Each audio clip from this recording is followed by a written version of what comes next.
ಮಂಗಳೂರಿನ ವಿಶ್ವವಿದ್ಯಾನಿಲಯಕ್ಕೆ ಸಾವಿರಾರು ವಿದ್ಯಾರ್ಥಿಗಳೊಂದಿಗೆ ಪಾದಯಾತ್ರೆಯನ್ನು ಮಾಡುವ ಮುಖಾಂತರ ವಿದ್ಯಾರ್ಥಿ ಶಕ್ತಿ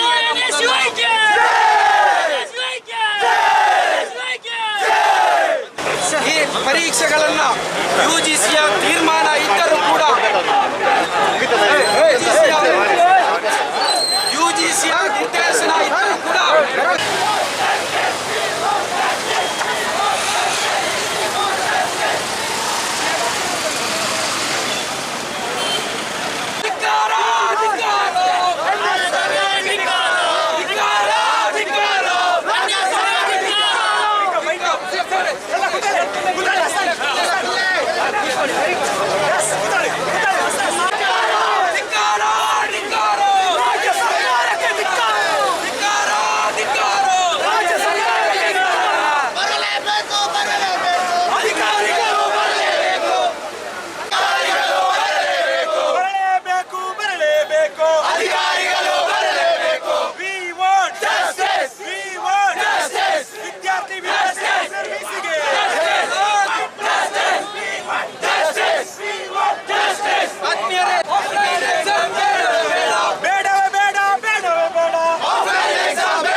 ಕೇಂದ್ರ ಸರ್ಕಾರ ಆಫ್ಲೈನ್ ಎಕ್ಸಾಮ್ಸ್ ಅನ್ನು ಕಂಡಕ್ಟ್ ಮಾಡಬಾರ್ದೆಂಬ ಗೈಡ್ಲೈನ್ಸ್ ಅನ್ನು ಕೊಟ್ಟಿದೆ.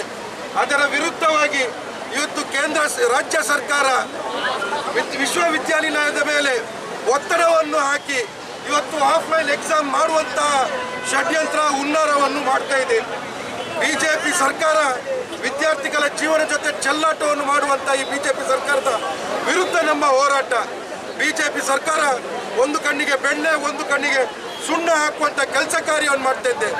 ಇವತ್ತು ಲಕ್ಷಾಂತರ ವಿದ್ಯಾರ್ಥಿಗಳ ಭವಿಷ್ಯದ ವಿಚಾರ. ಇವತ್ತು ಆನ್ಲೈನ್ ಎಕ್ಸಾಮ್ಸ್ಗಳನ್ನು ಆನ್ಲೈನ್ ಕ್ಲಾಸಸ್ ಅನ್ನು ಕಂಡಕ್ಟ್ ಮಾಡಿ ಸರಿಯಾಗಿ ಆನ್ಲೈನ್ ಕ್ಲಾಸಸ್ ಅನ್ನು ಕೂಡ ಕಂಡಕ್ಟ್ ಮಾಡದೆ ಇವತ್ತು ಏಕಾಏಕಿಯಾಗಿ ಸರ್ವಾಧಿಕಾರಿ ಧೋರಣೆಯನ್ನು ಮಾಡ್ತಾ ಇದ್ದಾರೆ. ಏಕಾಏಕಿಯಾಗಿ ಇವತ್ತು ವಿದ್ಯಾರ್ಥಿಗಳಿಗೆ ಆಫ್ಲೈನ್ ಎಕ್ಸಾಮ್ಸ್ ಅನ್ನು ಮಾಡುವ ಮುಖಾಂತರ ಇವತ್ತು ಅವರ ಭವಿಷ್ಯದ ಜೊತೆ ಚೆಲ್ಲಾಟ ಮಾಡುವಂಥ ಹುನ್ನಾರವನ್ನು ಇವತ್ತು ಬಿಜೆಪಿ ಸರ್ಕಾರ ಮಾಡ್ತಾ ಉಂಟು. ಒಂದು ಕಡೆಯಲ್ಲಿ ಕೊರೋನಾ ಅಟ್ಟಹಾಸ, ಒಂದು ಕಡೆಯಲ್ಲಿ ಡೆಲ್ಟಾ 2 ಹಾವಳಿ ಹೆಚ್ಚಾಗುತ್ತಿರುವಂಥ ಸಂದರ್ಭದಲ್ಲಿ ನಮ್ಮ ವಿದ್ಯಾರ್ಥಿಗಳಿಗೆ ಇವತ್ತು ಪ್ರತಿಯೊಬ್ಬ ವಿದ್ಯಾರ್ಥಿಗಳಿಗೂ ಕೂಡ ವ್ಯಾಕ್ಸಿನೇಷನ್ ಉಚಿತವಾಗಿ ಮಾಡಬೇಕೆಂಬುದು ನಮ್ಮೆಲ್ಲರ ಆಗ್ರಹ. ಇವತ್ತು ವ್ಯಾಕ್ಸಿನೇಷನ್ ಅನ್ನು ಮಾಡದೆ ಹೊರ ರಾಜ್ಯದಿಂದ ಕೂಡ ನಮ್ಮ ಜಿಲ್ಲೆಗೆ ಎಕ್ಸಾಮ್ಸ್ ಬರೀಲಿಕ್ಕೆ ವಿದ್ಯಾರ್ಥಿಗಳು ಬರ್ತಾರೆ. ಕೇರಳದಿಂದ ಬರ್ತಾರೆ, ಬೇರೆ ಜಿಲ್ಲೆಗಳಿಂದ ಬರ್ತಾರೆ.